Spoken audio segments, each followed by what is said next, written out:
네. 네.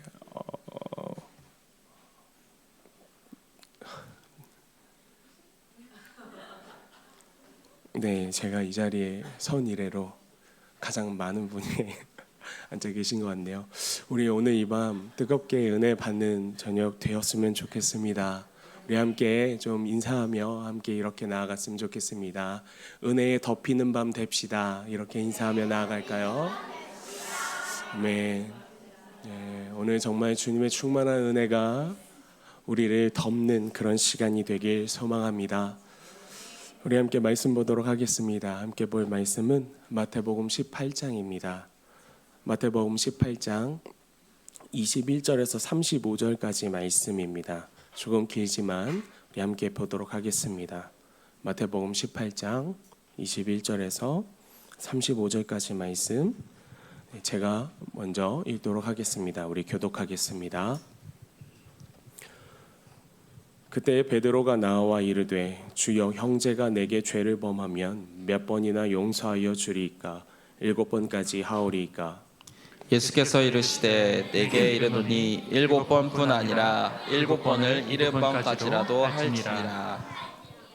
그러므로 천국은 그 종들과 결산하려 하던 어떤 임금과 같으니 결산할 때에 10,000달란트 빚진 자 하나를 데려오매 갚을 것이 없는지라 주인이 명하여 그 몸과 아내와 자식들과 모든 소유를 다 팔아 갚게 하라 하니 그 종이 엎드려 절하며 이르되 내게 참으소서 다 갚으리이다 하거늘 그 종의 주인이 불쌍히 여겨 놓아 보내며 그 빚을 탕감하여 주었더니 그 종이 나가서 자기에게 100데나리온 온 빚진 동료 한 사람을 만나 붙들어 목을 잡고 이르되 빚을 갚으라 하매 그 동료가 엎드려 간구하여 이르되 나에게 참아 주소서 갚으리이다 하되 허락하지 아니하고 이에 가서 그가 빚을 갚도록 옥에 가두거늘 그 동료들이 그것을 보고 몹시 딱하게 여겨 주인에게 가서 그 일을 다 알리니 이에 주인이 그를 불러다가 말하되 악한 종아 내가 빌기에 내가 내 빚을 전부 탕감하여 주었거늘 내가 너를 불쌍히 여김과 같이 너도 내 동료를 불쌍히 여김이 마땅하지 아니하냐고. 주인이 노하여 그 빚을 다 갚도록 그를 옥졸들에게 넘기니라. 함께 읽겠습니다. 너희가 각각 마음으로부터 형제를 용서하지 아니하면 나의 하늘 아버지께서도 너희에게 이와 같이 하시리라. 아멘. 네, 오늘의 말씀은 베드로가 예수님께 드리는 질문으로부터 시작합니다. 베드로는 예수님께 물었습니다. 예수님, 형제가 내게 죄를 범하였다고 한다면 몇 번이나 용서하여 주어야 합니까? 라고 말입니다. 베드로는 자기가 누군가를 용서해야 한다면 7번까지 용서할 수 있다라고 이야기했습니다. 당시 종교 지도자들이 가르치는 그 가르침이 3번까지 용서하는 것이 마땅하다라고 가르치던 것을 비교해 보자면 베드로는 자신이 예수님께 가르침을 받았기 때문에 다른 종교 지도자들보다 훨씬 의롭고 나은 자가 되었다라는 것을 드러내기 위하여서 예수님께 이런 질문을 한 것으로 보입니다. 그런데 예수님은 베드로를 칭찬하시는 대신에 이렇게 말씀하셨습니다. 마태복음 18장 22절 말씀인데요. 예수께서 이르시되 내게 이르노니 7번뿐 아니라 7번을 70번까지라도 할지니라. 예수님께서는 베드로에게 이렇게 대답하셨습니다. 그런데 왜 이렇게 대답하셨을까요? 그냥 네가 잘못 알고 있었다, 아니면 잘하였다, yes or no가 아니라 왜 그것에 대하여서 또 다른 말로 가르치신 것인가요? 예수님은 이 말씀을 통하여서 의도하시는 것이 있었다라고 우린 생각할 수 있습니다. 예수님은 베드로에게 그리고 지금 그 말씀을 듣고 있는 우리에게 이 누군가를 용서하는 사람의 마음이 어떠해야 하는지에 대해서 가르쳐 주길 원하신 것입니다. 마태복음 18장 21절 말씀을 좀 먼저 보도록 하겠습니다. 우리 함께 읽겠습니다. 그때 베드로가 나와 이르되 주여 형제가 내게 죄를 범하면 몇 번이나 용서하여 주리이까 7번까지 하오리이까. 네, 베드로의 이 질문을 다시 한번 우리가 들여다보면 베드로는 지금 형제가 내게 죄를 범하면이라고 이야기하고 있습니다. 그러니까 베드로는 용서의 대상을 형제로 제한하고 있다라는 것입니다. 이 형제란 결국에는 같은 믿음을 소유한 사람, 그리고 내가 믿을 수 있는 어떤 소규모적인 그룹의 사람들을 의미하는 것입니다. 아마도 베드로는 마음속으로 이방인이나 혹 예수님을 대적하였던 유대의 종교 지도자들, 아니면 당시 모든 유대인들이 싫어하고 경멸했던 사마리아인과 같은 사람들은 자신의 형제로 용납하고 용서하는 것을 전혀 생각하지 않고 있었을지도 모른다라는 것을 우리는 이 말씀을 통해서 은연중에 이해할 수 있습니다. 즉 베드로는 자신이 알고 있고 같은 믿음을 가지고 있는, 좀 쉽게 이야기하자면 이 사회적 관계상 자신이 마땅히 용서해 주어야만 할 나와의 관계가 있는 자들을 대상으로 해서 예수님께 질문하고 있는 것입니다. 그렇다면 사실 베드로는 횟수만 다를 뿐 그가 비판하고 있는 유대 종교 지도자들과 그 대상에 있어서 생각이 크게 다르지 않다라는 것을 말씀은 우리에게 가르쳐주고 있습니다. 이 말을 다시 한번 좀 더 깊게 생각해 보자면 이미 우리는 누군가를 용서할 때 용서해 줄 대상과 그렇지 않을 대상들을 이미 기준으로 세워놓고 정하고 있다라는 말이 됩니다. 말씀에서는 누구를 용서하고 누구를 용서하지 말라고 특별히 가르쳐주고 있지 않습니다. 그렇기 때문에 사실 베드로의 이 말은 그 기준을 제시하는 주체가 바로 우리 자신이라는 것을 은연중에 우리에게 가르쳐주고 있는 것입니다. 즉 용서가 필요한 대상도 그것을 정하는 이가 우리요, 용서의 허용 범위도 우리가 정한다라는 것이죠. 또 용서에 있어서 오늘의 말씀 가운데 회자되는 것은 결국 무엇입니까? 횟수 아니겠습니까? 몇 번을 용서할 것인가? 그러니까 용서가 가능하다라고 판단한 나의 형제라고 생각한 대상에 의해서도 우리는 계속해서 평가하고 있다라는 것입니다. 쉽게 말하자면 이런 것입니다. 여러분들 누군가에게 화를 내실 때, 특히 부모님이 아이들한테 화를 내실 때 아마 이런 말을 자주 하실 것 같은데요. 내가 지금까지 몇 번을 참았는데, 엄마가 지금까지 몇 번을 참았니? 내가 지난번 또 이때도 그리고 그때도 그때도 이럴 때 네가 이렇게 행동할 때도 내가 참았는데 라고 말입니다. 3번을 용서할지 7번을 용서할지라는 것은 결국 이 용서라는 이름을 쓰고는 있지만 계속해서 그 대상을, 그 사람을 평가하고 그 행위를 내 마음에 담아놓는 것을 의미하게 되는 것입니다. 그리고 또 우리가 기억해야 하는 것은 그것입니다. 누군가는 적어도 그 마음에 담기기라도 하지만 그 마음에 담기기조차 꺼려하는 사람들도 존재하는 것이 우리가 이야기하고 있는 이 용서라는 것입니다. 근데 우리는 이걸 어쩔 수 없는 것이라고 이야기합니다. 그것이 나 스스로를 보호하기 위하여 우리에게 주어진 장치라고 우리는 이해합니다. 근데 과연 성경에서도 이렇게 이야기하고 있는가? 말씀은 그것이 우리가 누군가를 그렇게 용서하는 것이 영적 유익이 있는가라고 말하고 있는가? 우리는 그것을 오늘 말씀을 통해서 좀 알아보아야 할 것입니다. 유명한 목사님이 있습니다. 찰슨 스윈덜 목사님이라는 분이 계신데요. 이분은 용서에 관해서 이렇게 이야기하셨습니다. 우리 함께 읽겠습니다. 용서하지 않는 사람의 내적 고통처럼 큰 고통은 없다. 그것은 평안을 거부한다. 그것은 치유를 거부한다. 그것은 망각을 거부한다. 아멘. 지금 이 찰스 스윈더 목사님의 말씀을 요약하자면 결국엔 이것입니다. 용서하지 않는 사람들의 가장 큰 특징은 그 일에 대해서 망각하지 않는다. 즉 잊어버리지 않는다라는 것입니다. 계속해서 누군가의 행위에 대해서 마음에 담아두고 잊어버리지 않는 그 행위는 우리가 용서하지 못하는 일의 출발점이 된다라는 것입니다. 그것을 계속 마음에 담아두게 되면 결국은 그것은 우리 스스로 우리를 치유하는 것을 거부하는 것이고 우리 안에 하나님께서 주시는 그 평안을 거부하게 되는 것이고 평안을 거부하고 치유를 거부한다라는 것은 결국 우리의 삶을 하나님께서 의도하신 것과는 정반대 방향으로 더 고통스럽게 만드는 것이라고 이야기하는 것입니다. 계속 상대방을 용서했다라고 이야기하지만 사실은 우리 안에 원망이라고 하는 독을 계속 키워나가게 되는 것입니다. 여러분, 이 말씀에 가장 이해가 확실했던 사람이 또 저 아니겠습니까? 제가 처음 사역을 하던 시절의 이야기입니다.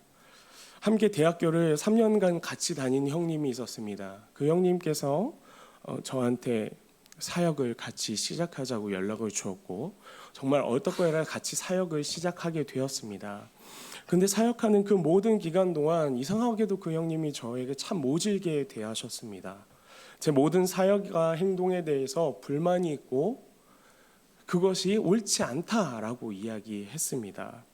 또한 저의 사례와 기타 교회에서 재정을 통해 사용하는 물품 구입비와 같은 그 모든 것들 그리고 교회 재정까지 사실은 손을 대고 있었음을 저희는 나중에 알게 되었습니다. 나중에 그 사실을 알게 되었지만 사실 그 전까지는 그 사실을 모르는 동안에는 그 형님을 용서하기 위해서 굉장히 굳은 마음을 먹었었습니다. 하나님께서 용서하라 하셨으니 용서해야겠지. 그런데 용서하려고 하면 할수록 제 마음속에 어떠한 생각이 들었겠습니까? 그 형님의 말과 행동이 하나하나 제 마음에 담기게 되는 것을 느꼈고 그것이 어느 순간 독이 되어 제 안에 원망과 분노로 쌓이게 되는 것을 보게 되었습니다. 왜 그러합니까? 제가 저의 힘과 저의 마음으로 그 형님을 용서하려고 했기 때문입니다. 결국에는 저의 가슴 속에 쌓인 이 원망과 분노가 밖으로 표출되기 시작하며 주변의 다른 이들에게까지 영향을 미치게 되었습니다. 아주 작고 사소한 일에도 화가 나기도 하고 또한 억울해하기도 하는 그와 같은 일이 있었습니다. 시간이 지나고 이 형님의 이 사역적으로 잘못한 일들이 밝혀지게 되고 결국 이 형님은 이제 교회에서 치리를 하느냐 그렇지 않느냐의 문제까지 넘어가게 되었는데요. 교회에서는 앞날을 위하여서 치리하지 말고 내보내자라는 의견을 모아서 그냥 내보내게 되었습니다. 그런데 내보내는 그 순간까지도 이 교회에 참 많은 상처를 주고 결국엔 떠나게 되었습니다. 어찌됐든 그 형님께서는 이제 이 교회를 떠나게 되었죠. 저는 이제 제 안에 쌓인 이 원망과 분노도 가시리라 생각하게 되었습니다. 왜냐하면 더 이상 이제 그 형님과 진짜 우연이 아닌 이상은 마주칠 일이 없었기 때문입니다. 자연스럽게 치유의 과정을 밟으며 자연스럽게 그 형님을 용서할 수 있게 되리라 생각했습니다. 그런데 이 원망은 누군가를 향해서만 작용하는 것이 아니라라는 것을 또한 깨닫게 되었습니다. 왜 그랬냐면 어느 순간 그 원망이 밖으로 표출할 대상을 잃자 저에게 표출되기 시작했기 때문입니다. 저는 계속 이렇게 말하기 시작했습니다. 내가 그때 이렇게 말했더라면, 내가 그때 이렇게 행동했더라면 지금과 같은 일들이 벌어지지 않았을 텐데 라고 말입니다. 이 원망은 어느 순간 독이 되어 또다시 저를 괴롭히게 되었습니다. 여러분, 이게 바로 베드로가 말한 예수님께 질문한 이 세상이 흔하게 용서라라고 표현하는 그 용서의 결말입니다.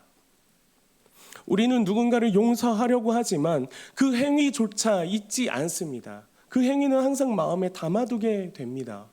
그것은 내 마음 언저리 어딘가에 응어리처럼 담겨 있게 됩니다. 그렇다면 우리는 결국엔 온전한 용서를 행할 수 없다라는 것입니다.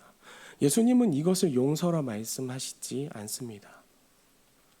예수님이 말씀하시는 용서는 우리가 생각하는 것과 관점이 많이 다릅니다. 예수님은 용서의 주체를 우리를 용서의 주체의 자리에 올려놓지 않으십니다. 예수님께서는 우리가 용서받을 자의 자리에 있어야 함을 이야기하시며 시작합니다. 말씀은 이렇게 이야기합니다. 마태복음 18장 24절 말씀입니다. 결산할 때에 얼마를 빚진 자라고요? 만 달란트를 빚진 자 하나를 데려왔다라고 말씀은 이야기합니다. 여러분, 그렇습니다. 우리는 우리의 위치가 주인이 아니라 이 만 달란트라는 금액을 빚진 자의 위치라는 것을 잊지 않아야 합니다. 나의 자리가 누군가를 용서해야 할 자리가 아니라 누군가에게 용서를 구해야 할 자리에 있다라는 것을 잊지 않는 것이, 그것을 기억하는 것이 우리가 말씀이 말하는 용서를 시작할 수 있는 출발점이 되기 때문입니다. 이어서 주님은 우리에게 이렇게 말씀하십니다. 마태복음 18장 27절 말씀입니다. 함께 읽겠습니다. 그 종의 주인이 불쌍히 여겨 놓아 보내며 그 빚을 탕감하여 주었더니. 여러분, 말씀에 등장하는 1만 달란트는 여러분들도 너무나 잘 아시겠지만 이것은 인간이 개인으로서는 절대 회생할 수 없는, 지금으로 치면 약간 기업적인 가치를 나타날 때나 쓰는 정도의 굉장히 큰 금액입니다. 예수님께서는 일부러 우리가 감히 상상할 수 없는 큰 금액을 상정하고 계십니다. 왜 그러합니까? 우리가 탕감받은 그 은혜가 얼마나 큰 것인지, 우리에게 주어진 이 용서의 은혜가 얼마나 큰 것인지를 더 예수님께서는 우리에게 가르쳐주고 드러내시기 위함입니다. 물론 우리에게도, 또 오늘의 말씀의 주인공에게도 누군가가 빚진 자들이 등장합니다. 마태복음 18장 28절에서 보면 그 종이 나가서 자기에게 100데나리온 빚진 동료 한 사람을 만나라고 이야기하고 있습니다. 즉 우리에게도 누군가가 계속 잘못할 수 있다라는 거죠. 용서를 구해야 하는, 자비를 구해야 하는 행동을 행할 수 있다라는 것입니다. 그러나 우리가 결국 궁극적으로 기억해야 하는 것은 그 사람이 내게 진 그 빚이 아무리 커도 주인이 내게 감면해준, 내가 주인에게 진 그 빚보다 절대 클 수 없다라는 것을 우리는 꼭 기억해야 합니다. 쉽게 말하면 이런 것입니다. 내가 세상에서 누군가에게 받은 상처와 그로 인한 원망의 크기보다 하나님께서 우리의 배신과 불순종을 통해서 얻으신 상처가 훨씬 크다라는 것입니다. 우리는 이것을 이해해야 합니다. 우리가 빚진 자라는 것입니다. 만약 베드로처럼 오늘 우리가 질문하고 행동한다라고 한다면 그것은 이렇게 이야기하는 것입니다. 내 죄는 잊혀질 수 있다고 믿으면서 그런 은혜가 내게 찾아왔노라고 이야기하고 또한 그렇게 전하면서 그러나 나는 너의 죄를 잊지 않았다라고 이야기하는 것과 별반 다르지 않은 것입니다.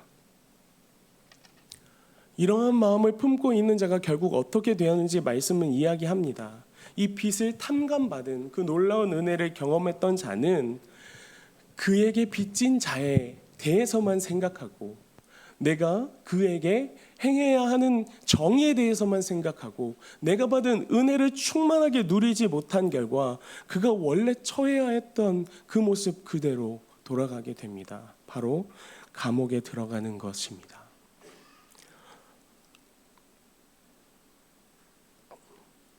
만약에 우리가 누군가를 용서한다고 말하면서 그것을 잊어버리지 않고 그것을 계속 내 마음에 쌓고 그러나 겉으로 아무렇지 않은 척 이렇게 살아간다라고 한다면 그것은 우리가 빚을 탕감받은 자처럼 이미 우리가 받은 그 은혜들을 스스로 내다버리는 행위가 되어질지도 모릅니다.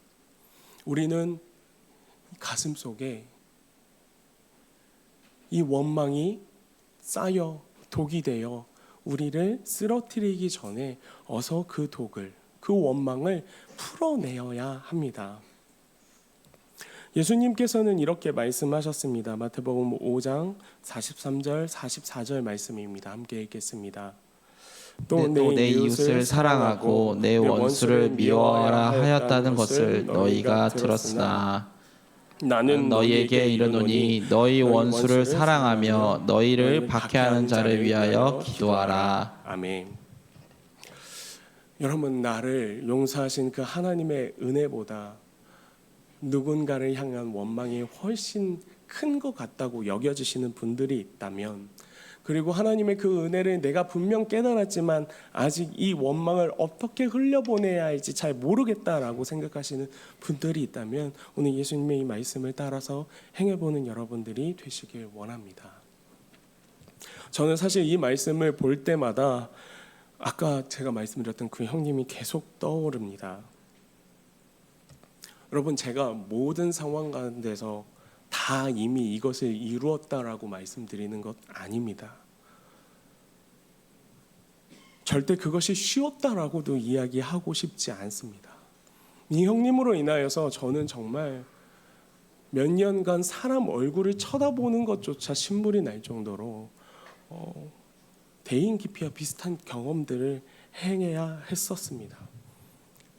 그럼에도 불구하고 그런 원망, 그 형님을 향한 원망, 그리고 내 자신을 향한 그 원망에서 저를 벗어나게 해준 것은 바로 그 사람을 향한 기도였습니다. 여러분, 우리 오늘 이 밤 기도하길 원합니다.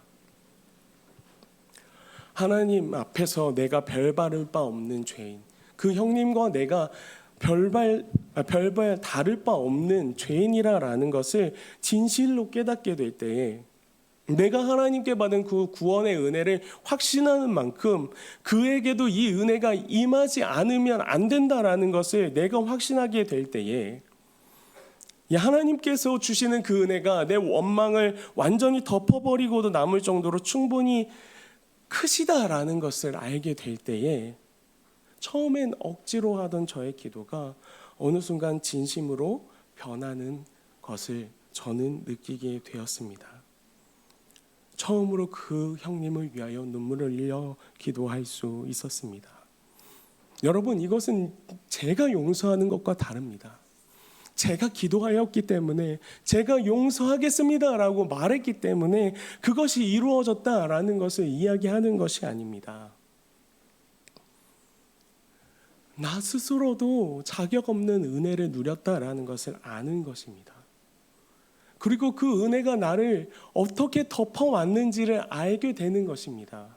그리고 그렇기에 그 사람을, 내게 원망과 분노를 쌓게 했던 그 사람을 하나님께서 은혜로 덮으시도록 내 마음에서 그 사람을 하나님께 내어드리는 작업을 해야 한다고 저는 여러분들께 말하고 있는 것입니다.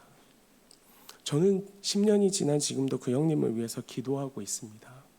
이 형님이 정말 하나님 앞에 서 있기를, 어디 가든 그를 반드시 하나님께서 붙잡고 만나주시기를, 그분이 항상 은혜에 덮여 살아갈 수 있기를, 그리고 저 천국에서 반드시 그와 그의 가족을 내가 만날 수 있기를 항상 기도하고 있습니다. 여러분, 내 안에 원망이 있으신 분들 있으십니까? 누군가를 향한, 그리고 나 스스로를 향한 원망으로 가득 차 있고 이것을 겉으로는 숨기고 있으나 스스로 어찌할 수 없어서 헤매이고 있는 분들이 있으십니까? 그렇다면 오늘 이 시간 기도하며 나아갑시다. 내 이 원망의 싹들을 하나님께 내어드리며 기도하며 나아가는 여러분들이 되길 소망합니다. 하나님 앞에 나의 원망들을 내려놓으며 이거 한 가지만 꼭 기억하며 기도하시는 여러분들이 되길 원합니다. 하나님께서 베푸신 우리에 대한 용서의 은혜는 언제나 우리 마음에 있는 이 원망보다 크다라는 것을 말입니다. 오늘 이 밤에 그 하나님의 놀라우신 은혜로 우리의 원망을 덮는 시간이 되길 소망합니다. 그리고 나의 원망의 대상이었던 그 사람에게도 하나님이 충만한 은혜를 보내사 그를 덮어주시기를 기도하는 마음으로 그를 하나님께 올려드리는 시간 되길 소망합니다.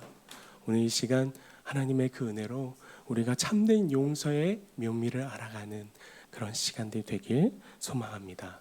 기도하겠습니다.